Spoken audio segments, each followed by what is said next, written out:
everyone, so for today, meron na naman tayong i-review at i-unbox na item para makita nating lahat kung worth it ba siya bilhin.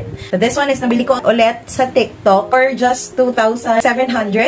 It's called the Super King S24, hindi po siya Samsung. This is a budget tablet. Kabibili ko lang, actually nabuksan ko na to at nagamit ko na din kahit papano, pero i-unbox natin para kahit papano ay makita nyo kung ano ba ang nilalaman niya. So if you open it, ito siya. What's good here is malaki talaga siya. 10 inches HD screen. Sa mga bata, kung YouTube lang gagamitin, online class, Facebook, TikTok, nandito lahat. Okay, so papakita ko sa inyo kung anong laman niya. So nabilan ko na to ng ceramic glass kasi yung screen protector niya, kasama siya dito, medyo manipis lang yun. Okay, so pinalitan ko siya ng screen protector. Ceramic na din to, so 300 ko siya napakabit. Tapos this one is, nabili ko ng 200 pesos or 250. Hindi kasama yung case tsaka yung ceramic glass. Ang kasama pa niya sa box ay meron din siyang charger, of course, na Type-C, kasi Type-C yung tablet. Tapos meron siyang earphone na gumagana naman, na-testing ko na. And this OTG. Kapag meron kayong USB, tapos isasaksak nyo sa tablet para smooth lang yung pasahan ng mga files or ng videos. Ganun din, going back and forth. Pag may download kayo sa tablet, tapos ilalagay nyo sa USB. Ito. So, yun yung laman, kasama yung screen protector. Okay, na hindi ko na ginamit. Okay, so, ito siya. Buksan natin. Okay, so this is it. Kita nyo, meron ng notification dyan kasi nagamit ko na. Yung ceramic tempered glass, medyo mas maliit siya dun sa screen. Kaya medyo natakpan yung ilang parts ng screen ko. Pero goods na sa akin yun. Pero kung gusto nyo yung tempered glass, tapos matyaga kayo, maghahanap talaga kayo ng size niya talaga. Marami naman talagang ka-size nito. Yung sakop niya talaga yung screen. Yung sa akin lang, di na ako naghintay. Pinalagay ko na lang siya kasi madali ako.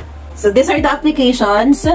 Ayan, actually itong Sims, yung habol ko talaga sa tablet kasi yung Sims is yung favorite game ko, kung alam niyo yung Sims. Medyo malaki yung kain nito sa memory, sa RAM, so kailangan din talaga nito ng mabilis na software. Pero, nagamit ko naman siya ng matino. Ibig sabihin, okay na din talaga to. Hindi nga lang siya ganun kabilis.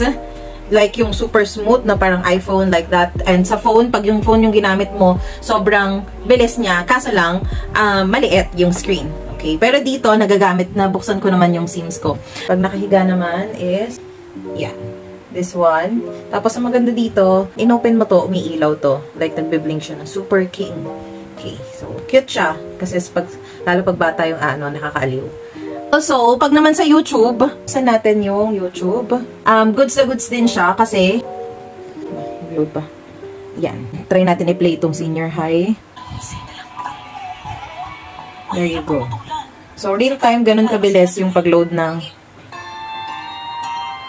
Okay. Yan. So, yun yung madalas ko pinapanood. Senior high. Okay. Tapos, these are all the applications. Swipe up lang. Ito yung mga applications niya. Okay. Tapos, Facebook. Yan. Facebook.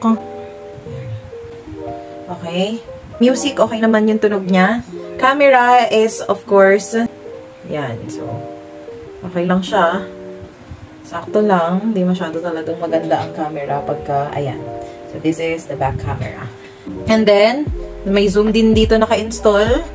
And then, kung gusto niyo pa ng other movie streaming applications like Prime Video, maganda rin. Pansin ko lang dito, hindi pwedeng mag-install ng Netflix. I don't know why.